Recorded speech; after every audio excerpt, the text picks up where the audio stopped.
They say silence is golden, but in the Chicago underworld, silence is usually bought with lead. On a rainy Tuesday in November, inside the most exclusive VIP room in the city, Lorenzo Moretti, the man the FBI calls the Teflon Don, asked a trembling waitress a simple question. He expected fear. He expected begging. He expected her to look away. Instead, she looked him dead in the eye and gave an answer that didn't just silence the room. It froze the blood in everyone's veins. That waitress wasn't who she said she was, and that answer, it was the spark that burned the Moretti empire to the ground. This is the story of the dinner that changed everything. The establishment was called the Gilded Lily. It sat on the corner of Rush Street in Chicago, a fortress of limestone and bulletproof glass disguised as a high society jazz club. To the public, it was where politicians and CEOs went to drink scotch that cost more than a Honda Civic. To those in the know, it was the neutral ground for the outfit, the place where business was conducted when the phones were too hot to touch. Alice adjusted her apron in the back, her hands shaking just enough to make the silverware rattle. She took a deep breath, staring at her reflection in the tarnished mirror of the employee locker room. Brown hair pulled back tight, minimal makeup, a uniform that was 2 sizes too big to hide her figure. She looked like a ghost. That was the point. You don't want to be noticed in a place like the Gilded Lily. Alice, table 4 needs water, now. The floor manager, a sweaty man named Rick, who smelled of onions and desperation, barked at her. I'm going, Alice whispered, her voice rough. Table 4 wasn't just a table. It was the table. It was located in the Velvet sector, a roped-off area on a raised platform that overlooked the main floor. Tonight, the air in the club was heavier than usual. The jazz band was playing a slow, mournful rendition of Summertime, but nobody was listening. Every eye was darting toward the Velvet sector. Sitting there, surrounded by 4 men who looked like they chewed gravel for breakfast, was Lorenzo Moretti. Lorenzo wasn't just a mob boss. He was a celebrity of the underworld. At 42, he possessed a lethal charisma. He wore bespoke charcoal suits, tailored in Milan, and his eyes were the color of frozen espresso. He didn't look like a thug. He looked like a CEO who happened to murder people. He had taken over the family business 5 years ago, after his father, Don Stefano, died of a sudden heart attack.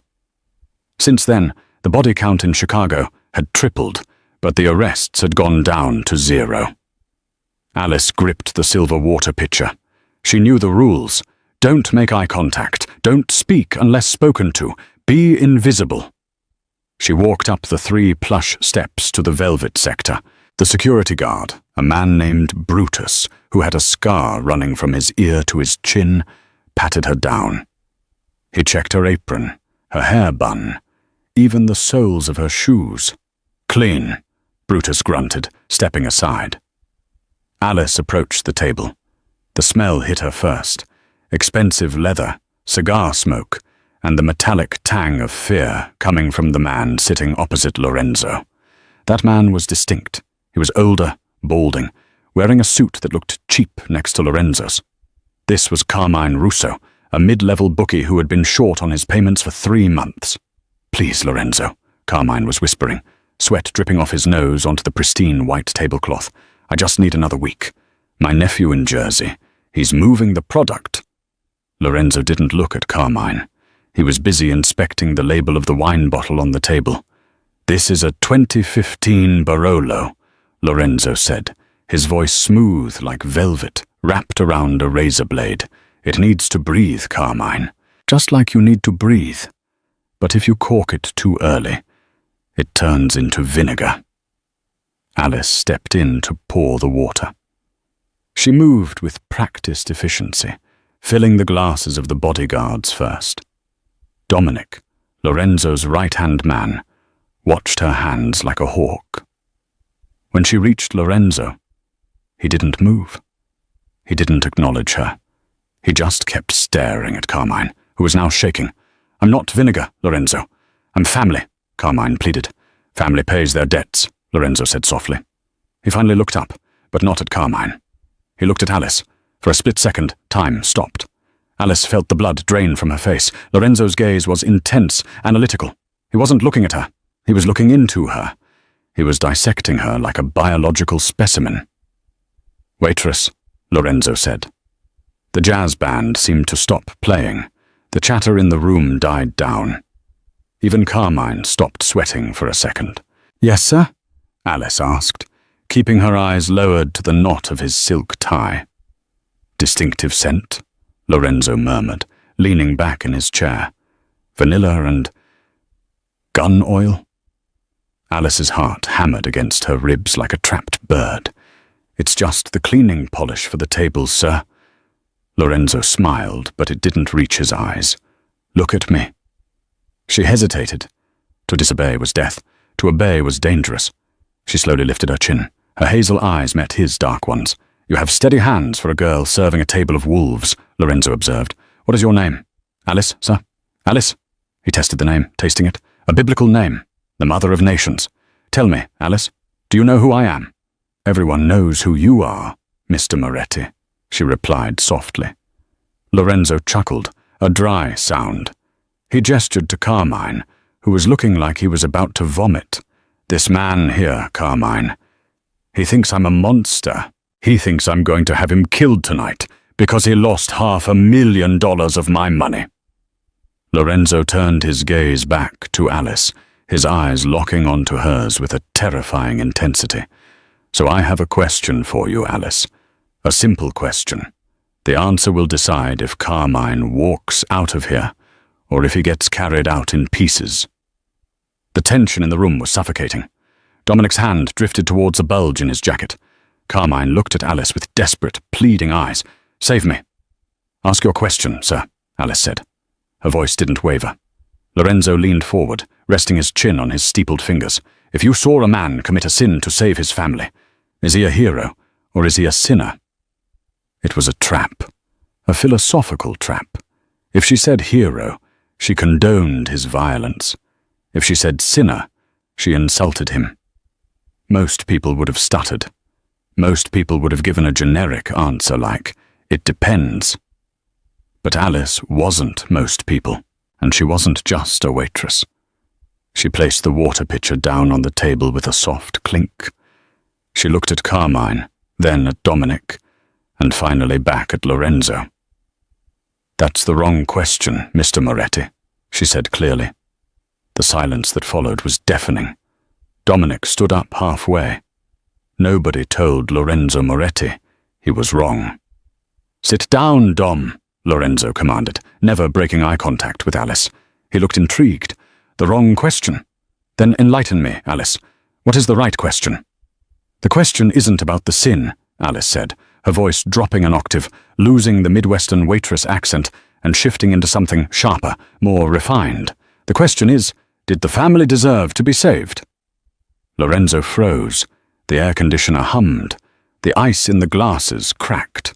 "And," Alice continued, leaning in slightly, breaking every protocol of the club, "if you bury the sin deep enough, does it stay dead? Or does it grow back?" Lorenzo's face went pale. It was a subtle shift, but to those who knew him, it was an earthquake. "Who are you?" Lorenzo whispered. Alice smiled, and it was the terrifying smile of a predator revealing itself. "I'm the invoice, Lorenzo, and I've come to collect." The crash of glass shattered the moment. Carmine, sensing the shift in atmospheric pressure, but not understanding it, had knocked over his wine glass in a panic. The red liquid spread across the white tablecloth like a fresh gunshot wound. "Get her!" Dominic roared, realizing too late that the threat wasn't the bookie. It was the girl. Two bodyguards lunged across the table. Alice didn't flinch. She didn't run. With a movement too fast for a waitress, she grabbed the steak knife from Carmine's setting, a serrated, heavy blade, and slammed it down into the table, pinning Lorenzo's expensive silk tie to the wood. "Sit," she commanded. Lorenzo raised a hand, halting his men instantly. The tip of the knife was an inch from his throat, but he wasn't looking at the blade. He was looking at her eyes. He recognized them now. "Everybody back," Lorenzo ordered, his voice strained. Boss, she's armed, Dominic started. I said back, Lorenzo roared, slamming his fist on the table. The guards retreated a step, hands hovering over their holsters. The guests in the velvet sector were now screaming and scrambling for the exits. Below on the main floor, the music stopped abruptly. You have 3 minutes before my security team realizes what's happening, Lorenzo said, surprisingly calm. You pinned my tie, not my hand. You don't want to kill me? Not yet. Killing you is easy, Lorenzo, Alice said. I could have poisoned your water. I could have slit your throat when I poured the wine. I want you to remember. Remember what? New York, winter, 1999. The warehouse on 42nd Street. Lorenzo's eyes widened. That's impossible. Is it? Alice reached up and pulled the pins from her hair. Dark brown waves cascaded down her shoulders. She grabbed a napkin and wiped the concealer from her right cheek, revealing a small, star-shaped scar just below her eye. Lorenzo gasped. Isabella? Isabella Vitti, she corrected him. Daughter of Luca Vitti, the man you swore to protect, the man you executed. The name hit the room like a bomb. Luca Vitti had been the capo of the New York faction, a man who had tried to unite the families. History books and police reports said Luca Vitti died in a gas leak explosion along with his wife and 7-year-old daughter. I saw the bodies, Lorenzo said, his voice shaking. I saw the fire. I identified the dental records myself. You identified what you paid the coroner to find, Isabella spat. You burned the house down, Lorenzo. You thought everyone was inside, but I was in the cellar. I was playing hide and seek. I heard the shots. I heard my father beg you. He didn't beg for his life. He begged for mine. Lorenzo closed his eyes for a brief second. I didn't pull the trigger, Isabella. No. You just gave the order. Clean slate. Isn't that what you called it? It was war, Lorenzo hissed, leaning forward, ignoring the knife near his throat. Your father was going to turn evidence. He was going to the feds. He was going to bring down the entire commission. I had to choose, the family or him. So you chose power. I chose survival. And look where it got you, Isabella gestured around the room.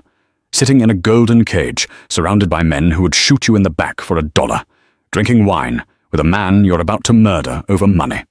You're a king of ashes, Lorenzo. Why now? Lorenzo asked. It's been 20 years. Why tonight? Isabella's expression hardened. Because last week you made a mistake. You expanded your operations into frantic shipping. You bought a container port in Jersey. So, container 404. You didn't check the manifest. You just signed the clearance. Lorenzo frowned. That was a routine shipment. Car parts. It wasn't car parts, Isabella said, tears finally welling in her eyes, though her voice remained steady. It was girls. Human trafficking, Lorenzo. My father was a criminal, yes. He ran numbers. He hijacked trucks. But he had a code. No women, no children. You broke the code. Lorenzo looked genuinely confused. I don't run flesh. That's not my business. I forbade it. Then someone is using your name, and your signature is on the paperwork, Isabella said. I work for the DOJ now, Lorenzo. Not officially. I'm a ghost consultant. I spent 20 years becoming the thing that hunts men like you. I have the files. I have the proof. And at midnight tonight, that file goes to the FBI, the CIA, and the press. Unless, Lorenzo asked, unless you give me the name of the man who actually runs the port. Because if you say it wasn't you, then there is a traitor at your table. Isabella's eyes flicked to Dominic. Lorenzo followed her gaze. Dominic, the loyal right hand, had taken a step back. His face was a mask of sweat. His hand was gripping his gun, but he wasn't aiming at Isabella. He was aiming at Lorenzo. Dom? Lorenzo asked, his voice low. She's lying, boss, Dominic said, his voice cracking. She's a Fed. Shoot her. I'll do it. Put the gun down, Dom, Lorenzo said. slowly standing up, ripping his tie free from the knife. "I can't do that, Lorenzo," Dominic said. "The shipment, it's worth 50 million. The Colombians are waiting. I couldn't let you say no again. You're getting soft. You have morals. Morals are bad for business." The realization washed over Lorenzo. The betrayal wasn't from the past. It was standing right beside him. "You used my seal," Lorenzo said. "You used my name to sell children. I made us rich," Dominic screamed. "And now this bitch is going to ruin it." Dominic raised his gun. Bang! The shot echoed through the gilded lily like a cannon blast. Isabella flinched. Lorenzo didn't move. Dominic looked down at his chest. A red flower was blooming on his white shirt. He looked up, confused, then collapsed to the floor. Behind him, holding a smoking pistol, stood Carmine, the shaking, sweating bookie. I, Carmine stammered, holding the gun with 2 hands. "He was going to shoot you, Lorenzo. I cleared my debt. Are we good?" Lorenzo looked at the dead body of his best friend, then at the waitress who was actually a ghost from his past. "Clear the room!" Lorenzo shouted to his remaining guards. "Get everyone out, now!" He turned to Isabella. The dynamic had shifted. They weren't enemies anymore. They were 2 people standing in a graveyard of secrets. "You have the files?" Lorenzo asked. "On a secure server," Isabella said. "If I don't check in by 1 a.m., they go public." Lorenzo nodded. He walked over to the table, poured a fresh glass of the Barolo, and drank it in 1 shot. "You came here to destroy me, Isabella. But it seems you just saved my life." "I didn't do it for you," she said coldly. "I want the network." Dominic was just the middleman. Who were the buyers? Lorenzo adjusted his suit jacket. "The buyers are people you can't touch with a badge, Isabella. They are people who own the judges and the senators." "Then we do it my way," she said. "And what is your way?" Isabella picked up the knife again. "We burn it down. All of it." Lorenzo looked at her. He saw the fire in her eyes, the same fire her father had. He realized then that the girl he thought he had killed 20 years ago had grown up to be far more dangerous than Luca Vitti ever was. "Okay," Lorenzo said, extending his hand. "Partner." Isabella looked at his hand, the hand that signed her father's death warrant. "Not partners," she said, ignoring his hand. "Assets. You are my asset now, Lorenzo. And if you lie to me once, I won't use a knife next time." "Understood," Lorenzo said, a strange smirk playing on his lips. "So where do we start?" "We have to leave. Now," Isabella said. Dominic wasn't working alone. "Look at your other guards." Lorenzo looked around. The other 3 guards were speaking into their earpieces, looking at Lorenzo not with loyalty, but with calculation. The coup wasn't just Dominic. It was a takeover. "Run," Lorenzo whispered. And for the first time in his life, the King of Chicago turned and ran, following the waitress through the kitchen doors into the dark, rainy alleyway of the night. The heavy steel door of the kitchen slammed shut behind them, muting the chaos inside the gilded lily. But the alleyway offered no safety.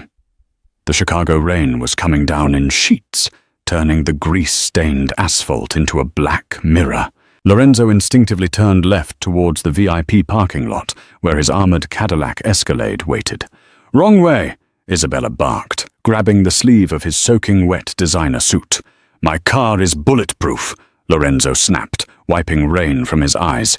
"It has a sat phone and a medical kit." "Your car is a coffin," she countered, pulling him towards the dumpsters. "Dominic planned this coup. Do you think he didn't plant a bomb in the ignition? Or at the very least, track the GPS? If you get in that car, you're dead in 10 seconds. As if to punctuate her point, the back door of the club burst open. 2 men, Lorenzo's own security detail, Arthur and Silas, stepped out, guns drawn. They didn't shout. They didn't hesitate. They raised their weapons. Pop, pop. Bullets sparked against the brick wall inches from Lorenzo's head. He flinched, not out of fear, but out of the sheer surrealism of it. These were men he had invited to his daughter's christening. Men he had paid bonuses to last Christmas. "Move!" Isabella shoved him behind a stack of wooden pallets. She reached into her apron, which she still hadn't taken off, and pulled out a compact Glock 26. It was small, concealable, and deadly in the right hands. She didn't fire wildly. She took a breath, waited for Silas to round the dumpster, and fired 2 controlled shots. One hit Silas in the shoulder, the other shattered the light bulb above the door, plunging the alley into semi-darkness. "Go! The grey Honda!" she yelled. Lorenzo Moretti, a man worth $300 million, sprinted through the slush and garbage toward a rusted, dented 2011 Honda Civic. "You have to be joking," Lorenzo muttered as he yanked the passenger door open. The interior smelled of stale coffee and cheap vanilla air freshener. Isabella dove into the driver's seat, started the engine, and threw the car into reverse before Lorenzo had even closed his door. The tires squealed, struggling for traction on the wet pavement, before gripping and shooting the car backward out of the alley. Arthur ran out into the street, firing at the retreating taillights. The back window shattered, spraying safety glass all over Lorenzo's lap. "Keep your head down!" Isabella screamed, shifting gears and drifting the car around a tight corner onto Rush Street. "They're following," Lorenzo said, peering through the side mirror. A black SUV, one of his fleet, was roaring up behind them, its high beams blinding. "Fasten your seatbelt," Isabella said calmly. "I'm being chased by my own hitmen in a car that struggles to hit 60. And you want me to wear a seatbelt? I want you to survive so I can put you in prison," she retorted. "Click it." Lorenzo clicked the belt. Isabella didn't drive like a waitress. She drove like a stuntman. She took a sharp right, hopping the curb, and dove into the labyrinth of Lower Wacker Drive, the underground network of streets beneath downtown Chicago. It was a place where GPS signals died and cell reception vanished. The Honda's engine screamed as she weaved between pillars and delivery trucks. The black SUV was heavier, faster in a straight line, but clumsy in the tight turns. "They're gaining," Lorenzo warned. The SUV rammed the back bumper, jolting their necks. "Hold on," Isabella said. She saw what Lorenzo didn't. Up ahead, a delivery truck was backing into a loading dock, narrowing the road. Most drivers would brake. Isabella floored it. "You're not going to fit," Lorenzo yelled, gripping the "oh shit" handle above the door. "Physics is a suggestion," she whispered. She swerved at the last second, the passenger mirror scraping sparks against the concrete pillar, the driver's side missing the truck's bumper by an inch. They shot through the gap like a bullet through a barrel. The SUV behind them wasn't so lucky. The driver slammed on the brakes too late. The massive vehicle clipped the truck, spun out of control, and slammed into a concrete support beam with a bone-shaking crunch. Isabella didn't slow down. She took 3 random turns in the underground maze, checking for tails, before finally emerging back up to surface level in a completely different part of the city. The adrenaline began to fade, replaced by a cold, throbbing silence. Lorenzo brushed the glass off his suit pants. He looked at the woman driving. Her hair was wild, her waitress uniform was stained with sweat and grime, and her eyes were constantly scanning the mirrors. "Where did you learn to drive like that?" he asked quietly. "The academy?" "Federal Law Enforcement Training Center in Glencoe," she answered, her eyes back on the road. "Plus 2 years undercover as a getaway driver in Miami. I've done this before, Lorenzo. Just never with a passenger I hated this much." Lorenzo looked out the window. The city he thought he owned looked different from the passenger seat of a Honda. It looked hostile. "You don't hate me," Lorenzo said, testing the waters. "You hate the idea of me." "I hate the man who burned my house down," she corrected him sharply. "Don't try to psychoanalyze me, Moretti. You're not the boss right now. You're the cargo." "Fair enough," Lorenzo nodded. He reached into his jacket pocket for his phone. "Don't." Isabella slapped his hand away. "If you turn that on, the NSA, the FBI, and your traitorous lieutenant will triangulate us in 30 seconds. Throw it out the window. It has my encrypted contacts, my bank codes." "Do you want to be rich and dead, or poor and alive? Lorenzo hesitated. He looked at the sleek black device, his lifeline to power. Then he rolled down the window and tossed it into the Chicago River as they crossed the bridge. "Good," Isabella said. "Now welcome to the bottom of the food chain." They drove for 40 minutes in silence, heading south toward the industrial wastelands near the Indiana border. The skyline of Chicago, usually a beacon of gold and silver, faded into the rear-view mirror, replaced by rusting smokestacks and abandoned warehouses. Isabella pulled the car into a derelict boatyard. Rows of dry-docked vessels sat rotting on wooden blocks. She killed the lights and navigated by moonlight until she reached a small, corrugated metal shack at the edge of the water. "Get out," she commanded. Lorenzo stepped out into the mud. His Italian leather shoes were ruined. "This is your safe house?" "It's a bolt hole. Nobody knows about it. Not the agency, not my handlers. Just me." She unlocked the padlock and shoved the door open. Inside, it smelled of sawdust and old diesel. There was a cot in the corner, a dusty computer set up on a workbench, and a wall covered in maps and photographs. Isabella flipped a switch, and a single naked bulb buzzed to life. Lorenzo walked to the wall. He froze. The wall was a timeline, a spiderweb of red string connecting photos, newspaper clippings, and police reports. At the center of the web wasn't Lorenzo. It was a man Lorenzo recognized, but hadn't thought about in years. "Senator William Thorne," Lorenzo whispered. "The man who pays you," Isabella said, locking the door behind them and pulling a fresh magazine for her Glock from a drawer. "Or the man you thought worked for you." Lorenzo turned around, his face pale. "Thorne is on my payroll. I bought his seat in the Senate 10 years ago. You bought a shark, Lorenzo, and sharks don't have masters. They have appetites." Isabella walked over to the computer and booted it up. "Thorne is the one buying the girls. Dominic was just the logistics manager." Dominic realized that with Thorne's political protection, he didn't need you anymore. You were a relic, a traditionalist mob boss who wouldn't touch drugs or trafficking. You were bad for the bottom line. Lorenzo sat down on a wooden crate, his legs suddenly feeling heavy. The betrayal was absolute. It wasn't just a mutiny. It was a corporate, hostile takeover. So the container 404, Isabella typed furiously on the keyboard. "It's scheduled to leave the Jersey port in 48 hours.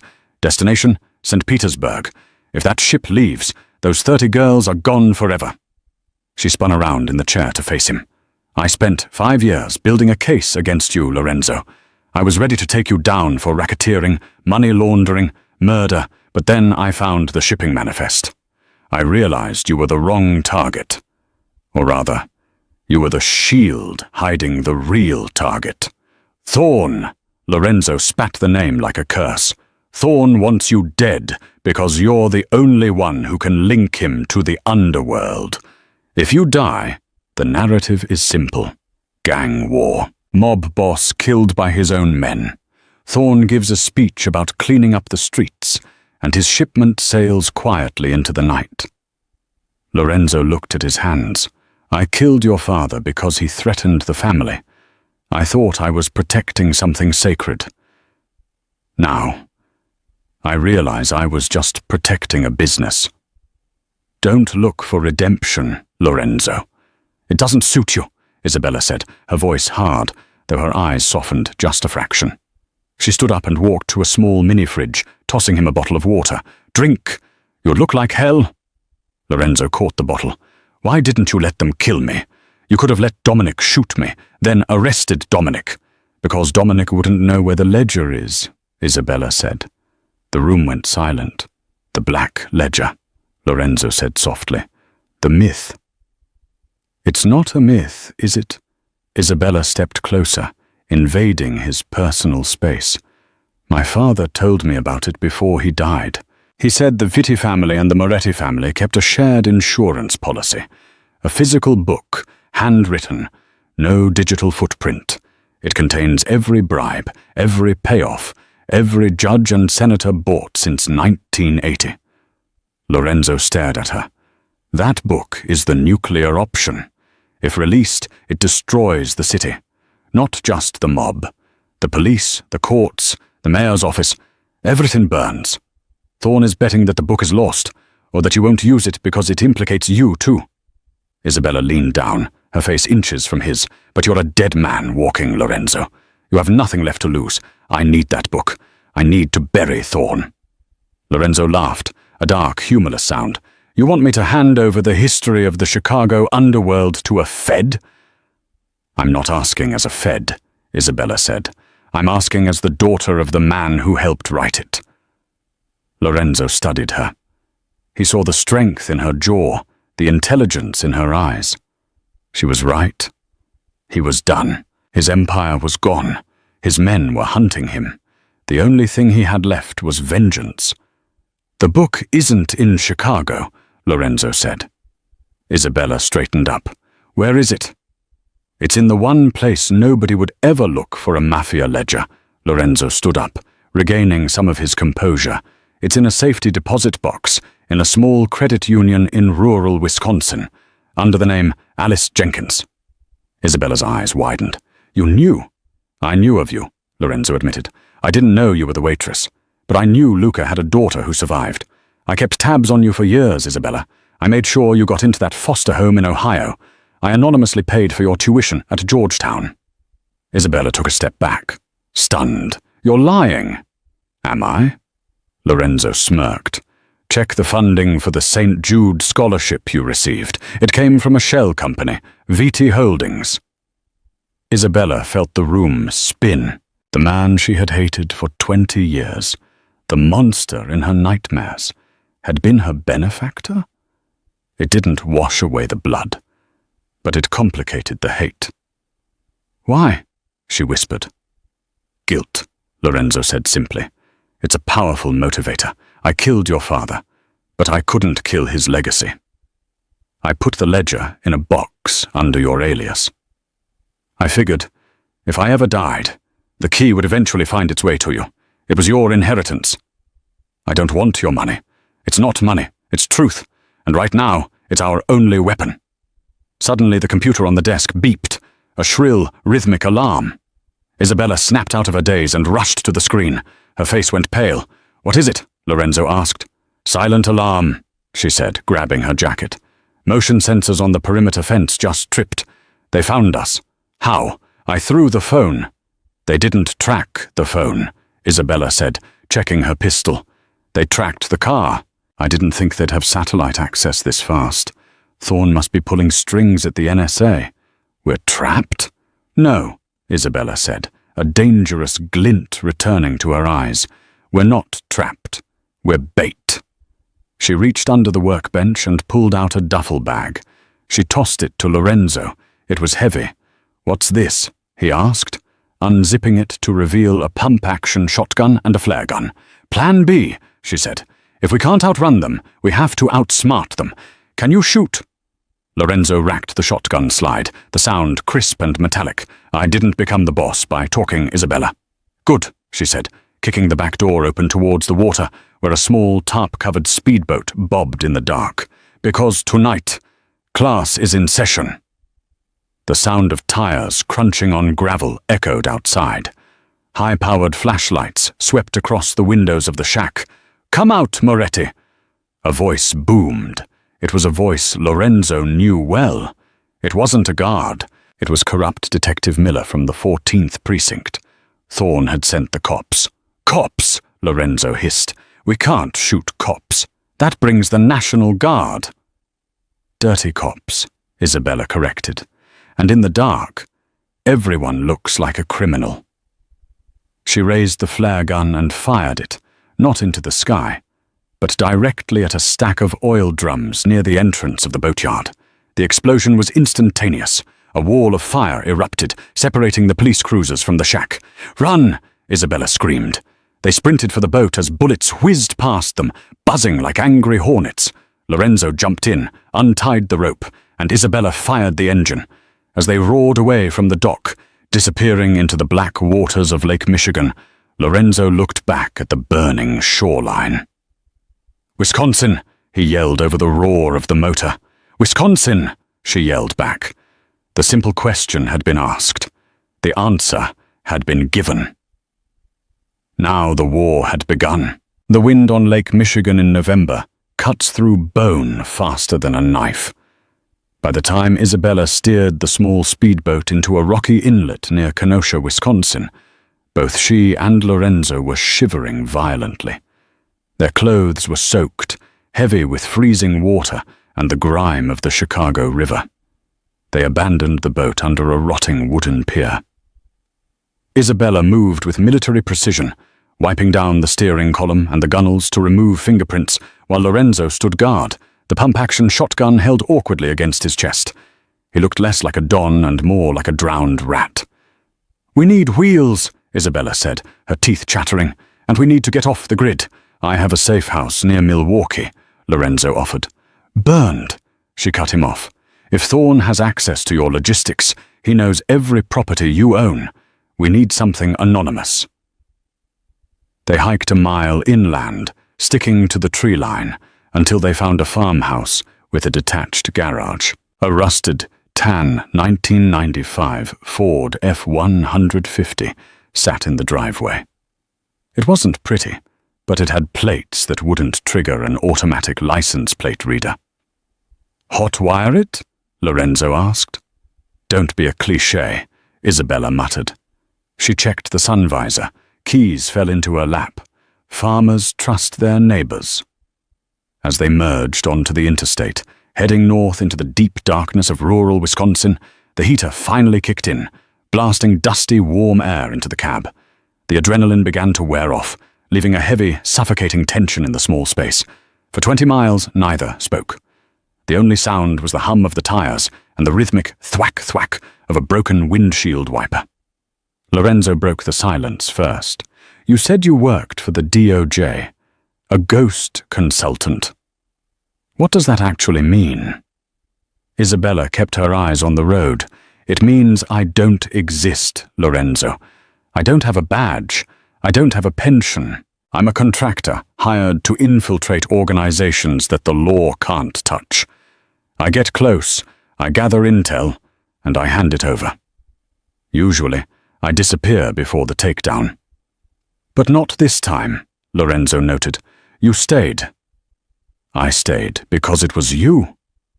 She gripped the steering wheel tighter. "I needed to know if the man who killed my father was a monster or just a man." "And? What is the verdict?" Isabella glanced at him. In the harsh yellow light of a passing street lamp, Lorenzo looked old. The veneer of the mafia boss was gone. He looked tired, human, and strangely regretful. "You're worse than a monster," she said softly. "You're a hypocrite. You play the role of the benevolent king, funding orphanages and scholarships, my scholarship, while you sign death warrants with the same hand. You tried to buy your conscience back, Lorenzo. You thought if you paid for my college, it would wash the blood off your hands." Lorenzo looked out the window at the passing pine trees. It wasn't about conscience. It was about balance. "Your father. Luca was my best friend. But he broke the rules. He was going to talk. In our world, that's a death sentence. I didn't want to kill him, I had to. And the fire? The fire was a mistake," Lorenzo said, his voice cracking. "The gas line blew early. It wasn't supposed to happen like that. I thought I killed the whole family. When I found out a year later that you had survived, that you were in the system, I couldn't finish the job. I watched you grow up from a distance. I was proud of you, Isabella. Is that sick? Maybe. But I was proud. Proud that I became a weapon to hunt people like you. Yes," Lorenzo smiled sadly. "Irony is the only thing God finds funny." Isabella fell silent. The hatred she had nursed for 20 years was fueling her, but the lines were blurring. He wasn't the cackling villain she had imagined. He was a man trapped in a cage of his own making. "We're getting close," Lorenzo said, checking the road signs. "Oak Haven is the next exit. You know the plan?" "I go in. You stay down," Isabella said. If Thorne's men are tracking us, they'll be looking for you. I'm just a face in the crowd." "Isabella," Lorenzo warned, "if that book is in there, and if Thorne knows about it, he won't send police. He'll send the cleaners, ex-military. No badges, no rules." "I know," she said, pulling the truck off the highway onto a gravel road. "That's why we're not just going to take the book. We're going to use it." Oak Haven, Wisconsin, was the kind of town where the main street was 3 blocks long and the tallest building was the church steeple. The First Heritage Credit Union was a brick building from the 1920s, solid and unassuming. It was 8:05 a.m. The bank had just opened. Isabella parked the truck 2 blocks away in a grocery store lot. She had used a gas station bathroom to change. She had ditched the waitress uniform for jeans and a heavy flannel jacket she found behind the seat of the truck. With a baseball cap pulled low, she looked like any other local. "Stay here," she told Lorenzo. "Keep your head down. If I'm not back in 10 minutes, leave." "I'm not leaving you," Lorenzo said. "If I'm not back in 10 minutes, I'm dead," she corrected. "And you're the only one who knows where the bodies are buried. Literally." She slammed the door and walked towards the bank. The wind was biting, stinging her cheeks. She checked her watch. 8:07 a.m. Inside, the bank smelled of floor wax and stale coffee. There was one teller, an elderly woman named Martha, and a security guard who looked like he was asleep, standing up. Isabella approached the desk. "I need to access my safety deposit box. Box 404. Martha smiled warmly. "Of course, dear." "Name?" "Alice Jenkins." Martha checked her computer. "Ah, yes. Alice Jenkins. You haven't visited us in, my goodness, 20 years. Since the account was opened." "I've been away," Isabella said, her heart hammering against her ribs. Every second felt like an hour. "I'll need your key and a signature." Isabella produced the small brass key Lorenzo had given her in the car. She signed the logbook. Her hand didn't shake. Martha led her to the vault. It was a heavy steel room lined with hundreds of metal drawers. Martha unlocked box 404, slid the long metal tray out, and placed it on a table in a private viewing booth. "Take your time, dear." Martha closed the privacy door. Isabella wasted no time. She flipped the lid of the metal box open. It wasn't empty. Sitting inside, wrapped in oilcloth to prevent moisture damage, was a thick, leather-bound ledger. It looked ancient. Next to it was a flash drive, newer, taped to the leather cover. Isabella opened the book. Her eyes scanned the pages. November 12th, 1998. Payment to District Attorney Reynolds, $50,000. Case dismissed. July 4th, 2005. Construction contract. City Hall. Kickback to Mayor's Fund. $200,000. August 20th, 2015. Senator William Thorne. Campaign contribution. Wire transfer via Shell Corp. Blue Heron. $2.50 million. It was all there. Every bribe. Every fix. Every dirty secret of Chicago's elite for the last 3 decades. The flash drive likely contained the digital wire trails to prove it. "Jackpot," Isabella whispered. She shoved the ledger and the drive into her jacket. She turned to leave. That's when she heard it. The sound of the bank's front door opening.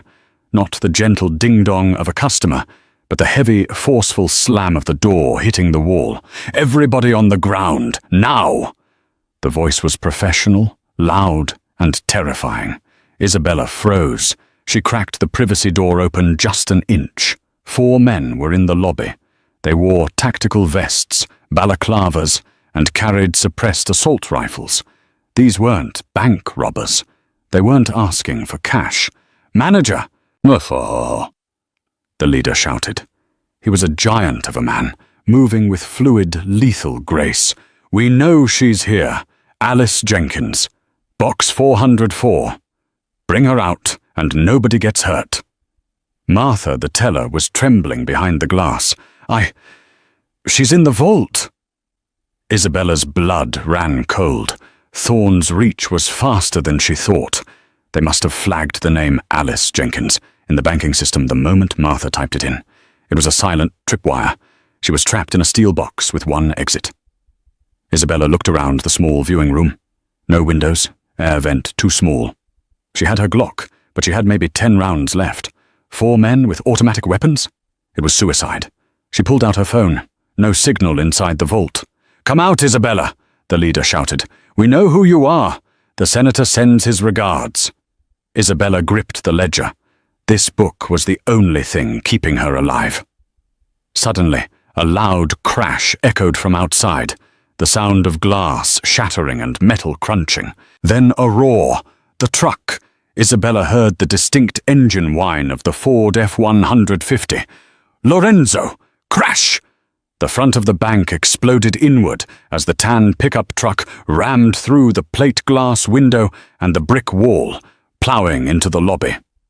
Dust and debris filled the air. The tactical team scattered, diving for cover. The driver's door flew open. Lorenzo Moretti stumbled out, coughing, blood running down his forehead from the impact. He raised the pump-action shotgun. Boom! He fired blindly into the ceiling, creating chaos. "Isabella, move!" Lorenzo screamed, his voice raw. The tactical leader recovered first. He raised his rifle toward Lorenzo. "Drop him!" Isabella kicked the vault door open. She didn't run away. She ran towards the fight. She raised her Glock and fired 2 shots. The leader ducked, his aim spoiled. "Get in!" Isabella screamed, grabbing Lorenzo by the collar of his ruined suit. The truck was totaled. Steam hissed from the radiator. "The truck is dead!" Lorenzo yelled. "The back door!" Isabella pointed. They scrambled over the rubble of the bank counter, past the terrified teller, and burst out the rear emergency exit into the alleyway. Bullets chewed up the doorframe behind them. "They're right behind us!" Lorenzo gasped. He was limping now, a shard of glass embedded in his thigh. They ran down the alley, turning a corner onto the main street. The tactical team spilled out of the bank, weapons raised. Isabella and Lorenzo were exposed. Open ground, 50 yards to the nearest cover. "It's over," Lorenzo wheezed, stopping. He turned to face the men. "Give me the book, Isabella. I'll trade it for your life." "No," Isabella said, grabbing his arm. The tactical team slowed down. They formed a firing line. The leader stepped forward, removing his mask. He had a scar across his nose. "End of the line, Moretti," the man said. "Hand over the ledger." Lorenzo looked at Isabella. Then he looked at the hit squad. "You want the book?" Lorenzo shouted, his voice regaining that old command voice of the Don. "Come and get it." The leader raised his hand to signal the fire order. But then a sound cut through the air. A siren. Not a police siren. A deep, reverberating horn. A massive Greyhound bus, heading for the interstate, came barreling down the main street. Isabella saw it. "Jump!" she screamed. As the bus passed between them and the gunmen, cutting off the line of sight, Isabella and Lorenzo didn't dive for cover. They dove for the bus's luggage compartment, which the driver had left unlatched on the side. They tumbled into the dark, luggage-filled hold just as the bus roared past the alley. The gunmen opened fire, bullets pinging off the metal side of the bus. But the driver, panicked by the sound of gunfire, floored the accelerator. Inside the dark, swaying hold, lying on top of a suitcase filled with someone's vacation clothes, Lorenzo and Isabella gasped for air. Lorenzo laughed. It was a manic, breathless laugh. "We're alive," he said. Isabella held up the leather book in the darkness.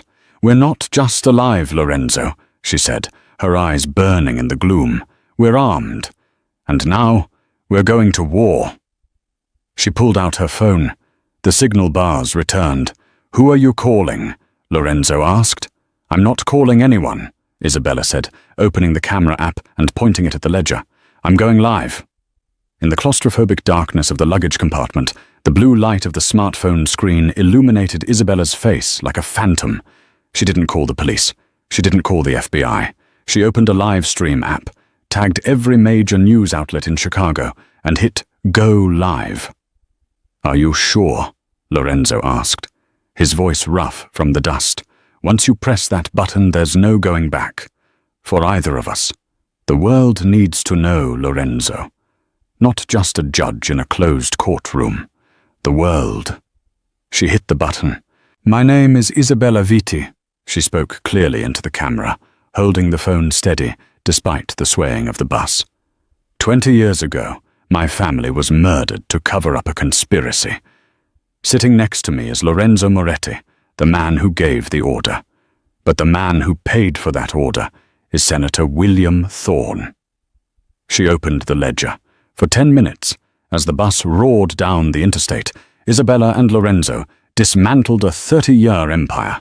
They read dates, amounts, and names. They showed the wire transfers on the flash drive. They linked Thorne's anti-crime bill to the payoffs he received from the cartels to eliminate their competition. The viewer count jumped from 0 to 50, then 2,000, then 50,000. By the time the Greyhound bus pulled into the Milwaukee station, news helicopters were already circling overhead. "They're here," Lorenzo said, listening to the sirens wailing outside. Not the lonely siren of a hit squad, but the chaotic symphony of state troopers, local police, and federal agents. The bus screeched to a halt. The driver opened the luggage door, terrified. Lorenzo looked at Isabella. He straightened his torn suit jacket, wiped the blood from his forehead, and regained the composure of the Don one last time. "This is where we part ways, Isabella," he said softly. "You're going to prison, Lorenzo," she said, her voice wavering. "I know," he smiled, "but thanks to you, I'm walking in as the man who took down Thorne. I'm not the villain of this story anymore. I'm the witness." He climbed out of the compartment first, hands raised. "Don't shoot," Lorenzo bellowed to the wall of armed agents. "I am Lorenzo Moretti, and I have the evidence." Isabella climbed out behind him, clutching the ledger. The flashbulbs of the press blinded them. In that moment, the waitress and the mob boss stood side by side, strange allies in a war they had both won. Senator Thorne was arrested an hour later, trying to board a private jet to the Caymans. The Black Ledger led to the indictment of 12 judges, 3 mayors, and over 50 police officers. It was the largest corruption purge in U.S. history. Lorenzo Moretti was sentenced to 25 years. He refused witness protection. In prison, he wasn't a target. He was a legend, the man who burned the corrupt system to the ground. And Isabella? She didn't return to the DOJ. She didn't go back to waiting tables. 6 months later, a woman entered the visitation room of the maximum security federal penitentiary. She sat behind the glass. Lorenzo picked up the phone. "You look good, Alice," Lorenzo said, using her waitress name with a smirk. "Isabella," she corrected him, smiling. She placed a hand on the glass. "I brought you something." She held up a photo. It was a picture of the port in Jersey. Empty. The containers were gone. The trafficking ring was dismantled. "Simple question," Isabella whispered into the phone. "Was it worth it?" Lorenzo looked at the photo, then at the woman who had put a knife to his throat and saved his soul. "Yes," he said. "It was." Lorenzo Moretti went into that club to collect a debt, but he ended up paying the ultimate price for his sins. He lost his freedom, but he regained his humanity. And Isabella? She proved that sometimes the most dangerous person in the room isn't the man with the gun. It's the person with the truth. They say you should never ask a question if you aren't prepared for the answer. Lorenzo Moretti asked a simple question, and the answer changed the world. Wow, what a ride! If you enjoyed this twisty mafia thriller, please smash that like button. It really helps the channel grow. And don't forget to subscribe and hit the bell icon so you never miss a story.